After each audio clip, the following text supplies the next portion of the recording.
तो स्टार्ट करते हैं आज की क्लास। और आज की क्लास में हम ASP.NET कोर MVC के अंदर डेटा इंसर्ट करना सीखेंगे। किस तरीके से हम अपने डेटा को डेटाबेस में इंसर्ट कर सकते हैं। लास्ट क्लास में हमने कौन सा टॉपिक कवर किया था जी? डेटा बेस से डेटा को रीड करना सीखा था, याद होगा आप लोगों को। तो मैं आपको दिखा भी देता हूं कि हमने डेटाबेस से डेटा को कैसे रीड किया था। याद होगा हमने एक कंट्रोलर बनाया था स्टूडेंट के नाम से और शो डेटा के नाम से। तो यहां पर आप देखेंगे मेरा डेटा रीड होकर मेरी स्क्रीन पे आ चुका है। अच्छा ये बताइएगा कि यहां पर मैंने कौन सी आईडी यूज की थी इस तरह की आईडी को बनाने के लिए? GUID। GUID का इस्तेमाल किया था, ग्लोबल यूनिक आइडेंटिफायर, जो कि आपको एक ऐसी आईडी प्रोवाइड करता है जिससे आप अपने डेटा को सिक्योर कर सकते हो। अब तक आप लोगों ने स्टूडेंट लाइफ में सेकंड सेमेस्टर तक आपने देखा कि यार 1 2 3 आईडी दे रहे थे, जो कि कोई भी इजीली एक्सेसिबल, कोई भी बंदा उसको इजीली हैक कर सकता है, उसको क्रैक कर सकता है और किसी भी बंदे का डेटा निकाल सकता है। तो GUID से फायदा ये होता है कि उसको याद करना इतना आसान नहीं होता, इसीलिए इसको क्रैक करना भी मुश्किल हो जाता है। आज की क्लास में हम क्या सीखने जा रहे हैं? आज की क्लास में, अभी हमने लास्ट क्लास में ये डेटा मैन्युअली इंसर्ट किया था बाय यूजिंग इंसर्ट क्वेरी, लेकिन आज की क्लास में हम इस डेटा को इंसर्ट करेंगे फॉर्म के जरिए। तो चलिए स्टार्ट करें, करते हैं। तो सबसे पहले प्रोजेक्ट को बंद कर लेते हैं और यहां पर आते हैं। और यहां पर आने के बाद हम एक मेथड, एक एक्शन बना लेते हैं जो कि हमारे उस फॉर्म को दिखाने का काम करेगा। भाई जब बंदा उस कंट्रोलर के उस एक्शन पे क्लिक करे तो हमारा फॉर्म खुल जाए। तो कोई भी बंदा जब स्टूडेंट कंट्रोलर पे आए तो उसको पब्लिक एक आई एक्शन रिजल्ट जो है, जिसका नाम है शो फॉर्म, वो क्या करे भाई, इसको एक फॉर्म पे ले जाए। और ये रिटर्न करता है, रिटर्न क्या करता है, रिटर्न करता है एक अदद व्यू। मैंने क्या बोला, जैसे ही कोई बंदा URL में student/show फॉर्म लिखता है तो इसको एक व्यू पे ले जाओ, ऐड व्यू। और यहां पर मैं व्यू को रेजर व्यू से ऐड कर दूंगा तो ये मेरे पास व्यू यहां पर ऐड हो जाएगा। अब हमने बनाना है यहां पर अपना फॉर्म, कि कोई भी बंदा जब student/show फॉर्म लिखे तो उसको हमारा फॉर्म शो हो जाए। फॉर्म को बनाने से पहले मैं एक बार अपनी मॉडल की प्रॉपर्टीज को देखता हुआ चलूं कि मैंने किस किस किस्म की प्रॉपर्टीज इस्तेमाल की है, ताकि मैं उसके हिसाब से फॉर्म में फील्ड्स बना सकूं। तो ये मेरा UI ओपन हो चुका है। अब मैं चलता हूँ सोल्यूशन एक्सप्लोरर और उसके बाद मैं आता हूँ मॉडल्स, और मॉडल में आता हूँ स्टूडेंट। आईडी बाय डिफॉल्ट खुद जनरेट होगी, तो नाम, ईमेल और एज, यानी 3 फील्ड बनेंगी। तो 3 फील्ड्स भी हम खुद से क्यों बनाया भाई? यहाँ पर आपको पता है HTML टाइप नहीं होती सही तरीके से प्रॉपर। तो यहाँ पर मैं एक HTML की फाइल बना लेता हूँ। ये मैं VS कोड का इस्तेमाल कर रहा हूँ HTML को लिखने के लिए, तो मैंने कहा index.html। और यहाँ पर शिफ्ट दबा के 1 बॉयलर प्लेट आ गई, और यहाँ पर मैंने लिखा कि फॉर्म में जाओ। सबसे पहले तो एक फॉर्म बना, सॉरी, डॉट कंटेनर, कंटेनर में रॉ, रॉ में कॉलम, और उसके अंदर एक फॉर्म, फॉर्म के अंदर आप ले लो एक क्लास बना दो फॉर्म हाइफन ग्रुप के नाम से। और उसके अंदर आप एक काम करो, लेबल बना दो और लेबल के अंदर लिख दो नेम। और लेबल के साथ एक काम करो, इनपुट कंट्रोल फील्ड बना दो जिसकी टाइप होगी टेक्स्ट।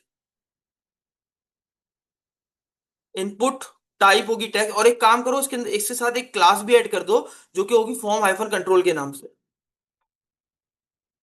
इंटर करते क्या बना, ये देखो, फॉर्म बना, ये डिव बना, ये लेबल बना। और यहां पर देखिए फॉर्म कंट्रोल की क्लास सब ऐड हो गई है। Just control C and control V, यहां पर आ जाएगा ईमेल और यहां पर आ जाएगा आपके पास एज। ये फॉर्म बन के तैयार है, इसको कंट्रोल C से कॉपी करेंगे, अपना VS कोड बंद करना चाहो तो कर लो, नहीं करना चाहो तुम्हारी मर्जी। ये फॉर्म यहां पर मैंने पेस्ट कर दिया, हो गया पेस्ट। अब आपको पता है कि सर हम अपने इनपुट कंट्रोल्स को बाइंड कर सकते हैं अपनी प्रॉपर्टी के साथ। याद होगा मैंने आपको मॉडल बाइंडिंग में सिखाया था डेटा एनोटेशंस कराते वक्त। तो कैसे बाइंड करते हैं, याद होगा मैंने आपको बताया था, इसका एट्रीब्यूट का नाम क्या हो जाएगा, ASP हाइफन फॉर। याद आया आपको? तो हमें यहां पर नेम देने की जरूरत नहीं है, ना ही यहां पर, ना ही यहां पर। तो हम अपनी प्रॉपर्टी का नाम यहां से उठा सकते हैं। याद है पढ़ाया था आप लोगों को? तो स्टूडेंट में आके मेरी प्रॉपर्टी का नाम क्या था, स्टूडेंट का नाम। तो मैंने यहां पर पास कर दिया स्टूडेंट का नाम। उसके बाद यहां पर आया ASP हाइफन फॉर। अच्छा ये एरर दे रहा है, एरर क्यों दे रहा है कोई बता सकता है? ये सर, अच्छा ये एरर क्यों दे रहा है? कोई मुश्किल सवाल नहीं पूछा मैंने। वो ऊपर डाटा एनोटेशन का यूजर की लाइब्रेरी किसकी लाइब्रेरी यूज नहीं की सर? यूजर की माउस रखो, क्विक फिक्स, क्विक फिक्स नहीं हो रहा, क्या करूं? सर आपने ऊपर मॉडल ऐड नहीं किया है, तो एट द रेट मॉडल, और मॉडल का नाम, प्रोजेक्ट का नाम क्या था हमारे, प्रोजेक्ट का नाम था हमारे प्रोजेक्ट क्रेड। तो प्रोजेक्ट क्रेड में जाओ, उसके बाद डॉट मॉडल के फोल्डर में जाओ, उसमें एक फाइल पड़ी हुई है स्टूडेंट्स के नाम से। जैसे ही आप उसको एम्बेड करेंगे सारे एरर्स आपके चले जाएंगे, यानी आपको मॉडल बाइंडिंग करते वक्त मॉडल को इंक्लूड करने की भी जरूरत पड़ती है। ठीक हो गया। उसके बाद अब मैं टेक्स्ट बॉक्स को भी बाइंड करना चाहता हूं, तो क्या करूं? सर ये जो आपने पास किया सेम यही चीज कहाँ पास कर दें, इसके टाइप टाइप उसमें भी पास कर दें। सेम ये कंट्रोल सी किया और यहां पर मैंने इसको भी पास कर दिया। इसके बाद यहां पर ये कॉपी किया और यहां पर मैंने इसको भी पास कर दिया।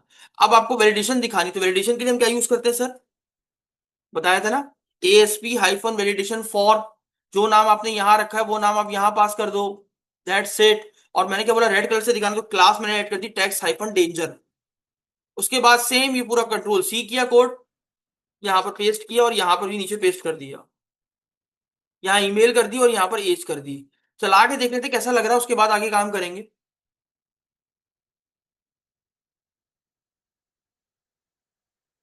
मैंने क्या बोला, स्टूडेंट कंट्रोलर में जाओ और उसके अंदर आपके पास एक URL होगी, शो फॉर्म। उसमें दिखाओ फॉर्म खुल रहा है या नहीं खुल रहा। तो आपके सामने सर यहाँ पर फॉर्म आ रहा है। अब यहाँ पर सबमिट बटन अवेलेबल नहीं है, वरना मैं आपको कुछ एरर चेक करके दिखा देता। तो मैं बना लेता हूँ सबमिट बटन को।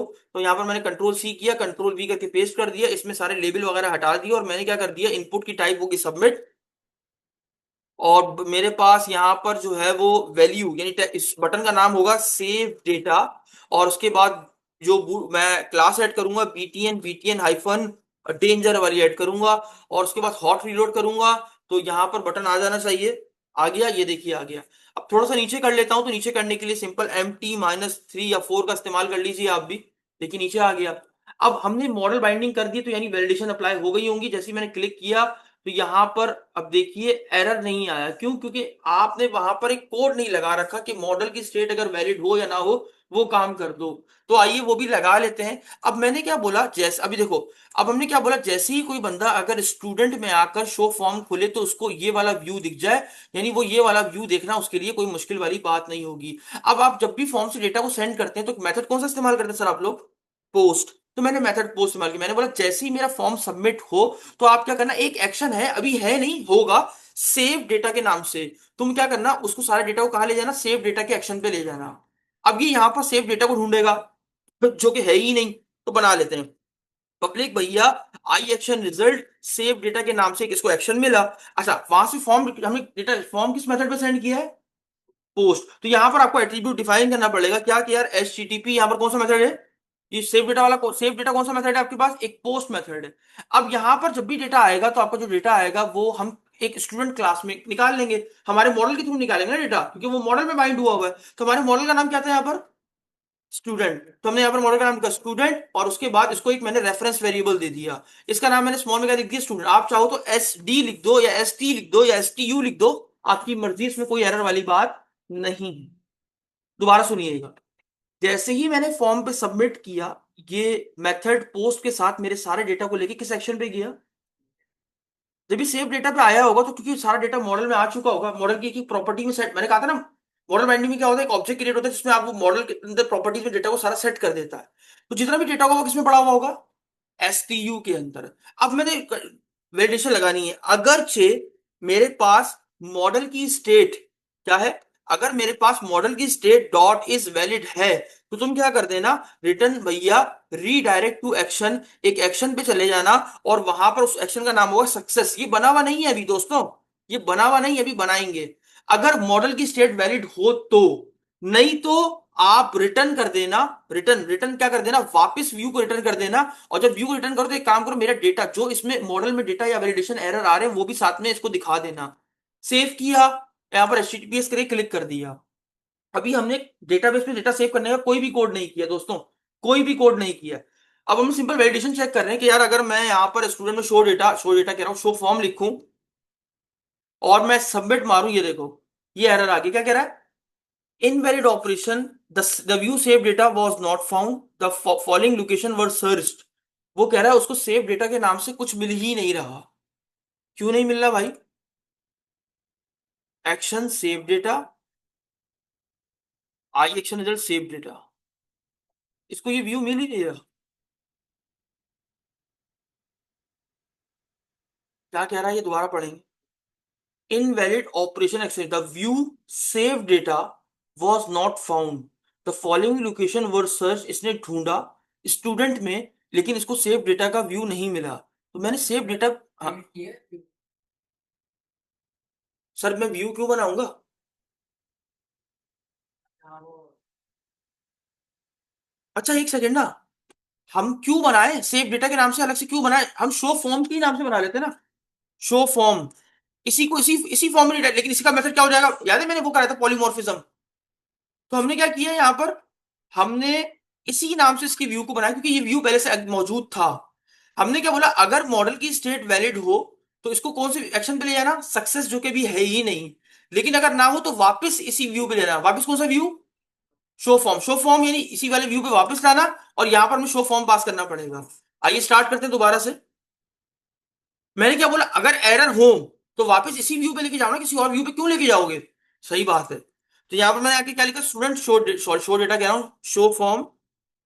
अब मैं सबमिट कर रहा हूं, the email is required, proper validation काम करना शुरू हो चुकी है।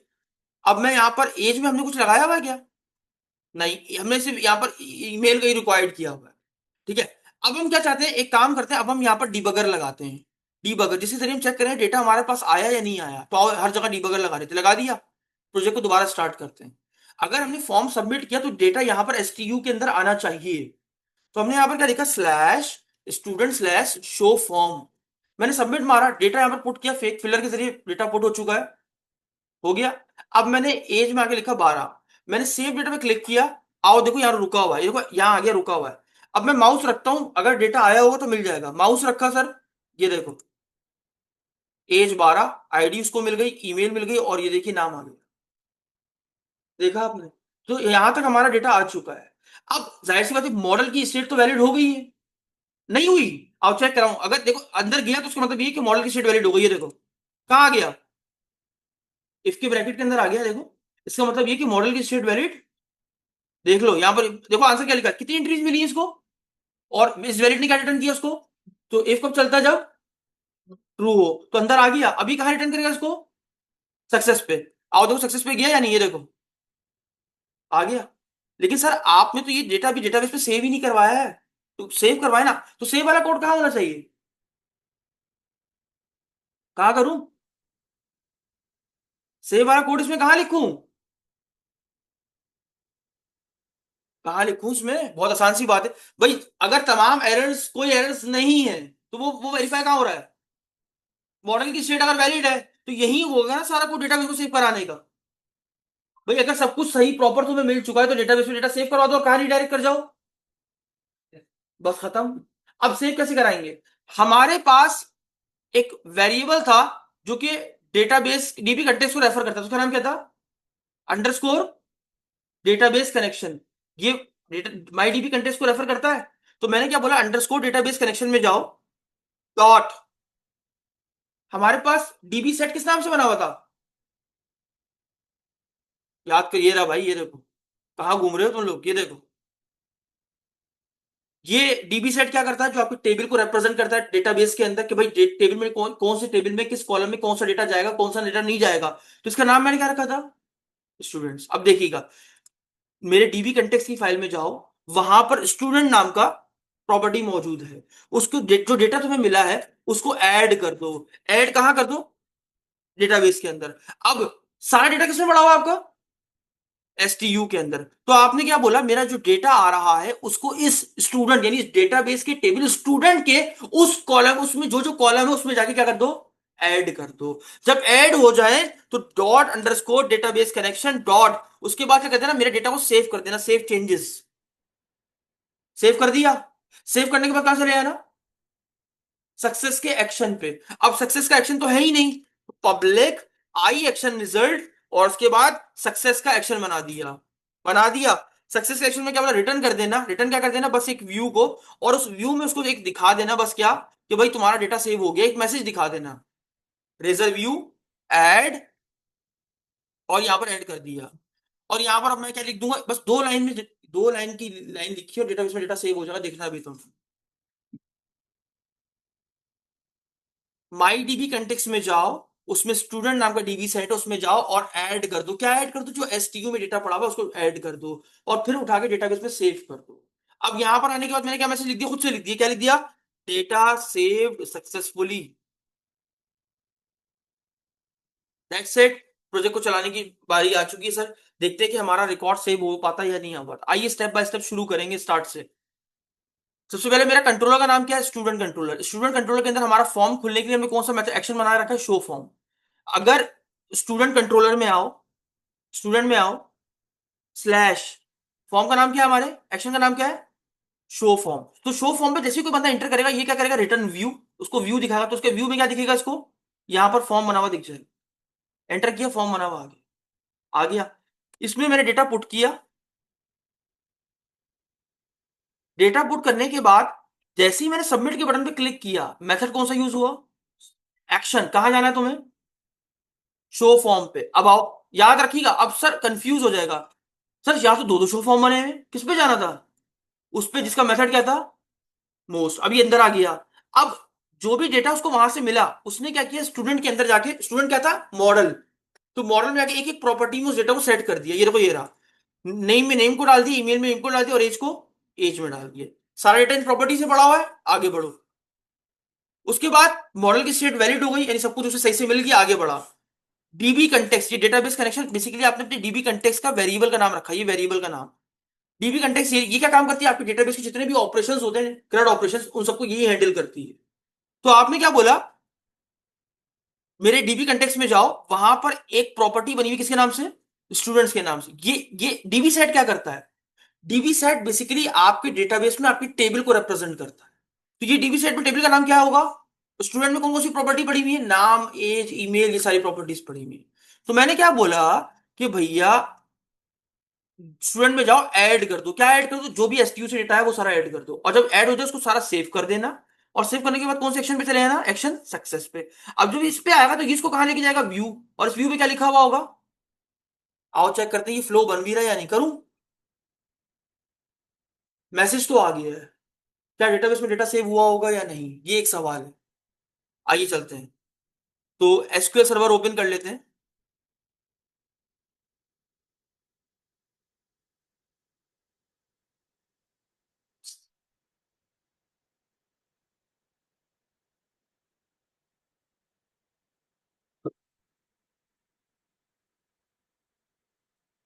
ये देखिए, ऑन कर लिया।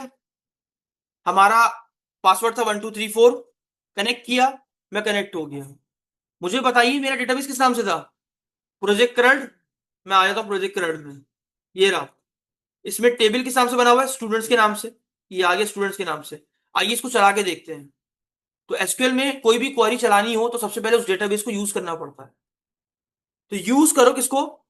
प्रोजेक्ट क्रड डेटाबेस को। कर लिया, यूज हो गया। उसमें क्यूरी चला दो, सिलेक्ट स्टैटिक फ्रॉम स्टूडेंट्स। किस नाम से है? स्टूडेंट्स। क्या डेटा आ गया होगा या नहीं?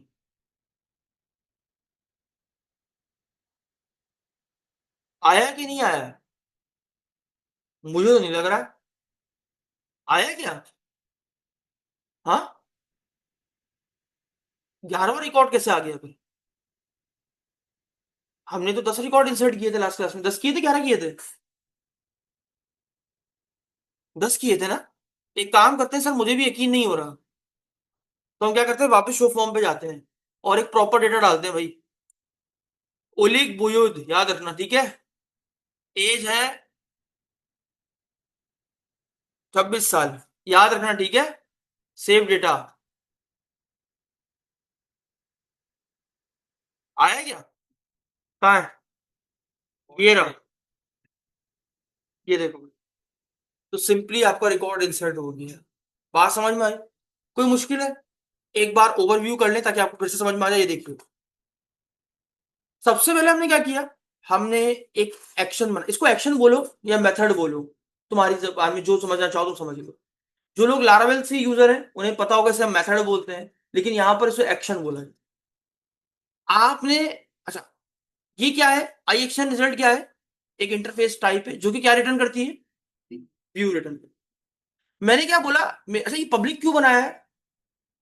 ताकि इजीली एक्सेसिबल हो। अब कोई भी बंदा जो कंट्रोलर स्टूडेंट के शो फॉर्म पे आता है तो इसको ये क्या रिटर्न करता है, व्यू। तो इसका अच्छा देखना चाहते हो इसका व्यू, तो राइट क्लिक करो, गो टू व्यू पे क्लिक कर दो, ऑटोमेटिक अपने व्यू पे खुद ही ले जाएगा। ले आया। तो आपने क्या बोला, एक फॉर्म बना हुआ है, एक फॉर्म बना। अब इस फॉर्म में डेटा जैसे ही आपने सबमिट किया, तो ये आपके एक्शन को, एक्शन का नाम क्या था और मेथड क्या था।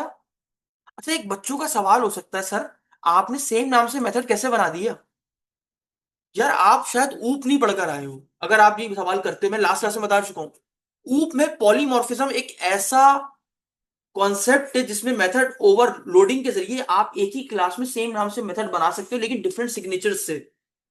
तो यहां पर देखिए इसका एक भी नंबर ऑफ पैरामीटर नहीं, जबकि यहां पर एक नंबर ऑफ पैरामीटर है। और यहां पर इसका एट्रीब्यूट, अच्छा जिसपे कोई नहीं लगा हुआ हो तो इसका मतलब ये है कि वो बाय डिफॉल्ट गेट का मेथड है, और जिसपे हमने लगाया इसका मतलब ये है कि वो पोस्ट का मेथड है। अब जब वो यहां से आया तो इसने क्या बोला कि मुझे मेथड कौन सा यूज होना चाहिए मेरे पास, पोस्ट। तो इसको ऑटोमेटिक पता चल गया कि यार शो फॉर्म में पोस्ट का मेथड किसके साथ यूज हो रहा है, इसके साथ। अब आपने जब डेटा सबमिट किया तो जब डेटा उठा वो सारा किसमें चला गया, एसटीयू स्टूडेंट स्टूडेंट क्लास के अंदर। अब जब आपने एक एक प्रॉपर्टी, अब प्रॉपर्टी मतलब यानी इसको बोलते हैं सर, ये प्रॉपर्टीज है। अब जो स्टूडेंट नेम के अंदर क्या सेट हो गया होगा, स्टूडेंट का नाम, ईमेल के अंदर ईमेल, और एज के अंदर एज आके सेट हो गई होगी। ठीक है आगे बढ़ो। तो आपने क्या बोला, अब इस पूरी क्लास को आपने एक रेफरेंस वेरिएबल में डाल दिया, इसका नाम क्या था। अच्छा इसका नाम आप कुछ भी रख सकते हैं, ये रेफरेंस वेरिएबल। अब आपने चेक किया क्या मेरी, अगर मेरी मॉडल की स्टेट मीन जो जो रिक्वायरमेंट्स तुमसे वहां मांगी गई थी कि डेट ईमेल रिक्वायर्ड है, ईमेल एड्रेस प्रॉपर फॉर्मेट में होना चाहिए, सब कुछ अगर वैलिड है तो अंदर आ जाओ। उसके बाद डीबी कंटेक्स्ट, जो कि वो क्लास, मेन क्लास, वो इंपॉर्टेंट क्लास जो कि आपके डेटाबेस से ब्रिज का काम करती है, बताया था ना मैंने, आपके डेटाबेस और आपके एप्लीकेशन के दरमियान ब्रिज का काम, डेटा को लाना ले जाने का काम कौन करती है, डीबी कंटेक्स्ट करती है। तो हमने यहां पर देखो डीबी कंटेक्स्ट का वेरिएबल बना रखा है, किसके नाम से बना रखा है। तो मैंने क्या बोला, मेरी डीबी कंटेक्स्ट में जाओ, उसमें एक प्रॉपर्टी होगी डीबी सेट की, स्टूडेंट्स के नाम से, ये तो बना रखी थी, याद आया। डीबी सेट बेसिकली किसको रिप्रेजेंट करता है, आपके मौजूदा डेटाबेस में टेबल को, कि आपको टेबल का नाम ये है और उसमें ये प्रॉपर्टीज हैं। तो मैंने क्या बोला, स्टूडेंट में जाओ ऐड कर दो, ऐड क्या कर दो, सारा डेटा किसमें पड़ा हुआ था। जब ऐड कर दो, ऐड करने के बाद क्या कर दो, डेटाबेस में सेव कर दो, और जब सेव हो जाए तो रिटर्न रीडायरेक्ट टू एक्शन कहां चले जाओ, अभी सक्सेस पे आया होगा। जब भी सक्सेस पे आया तो इसने क्या रिटर्न किया, इसको एक व्यू पे। तो व्यू में क्या वैसे लिखा था H1 के अंदर, दैट्स इट।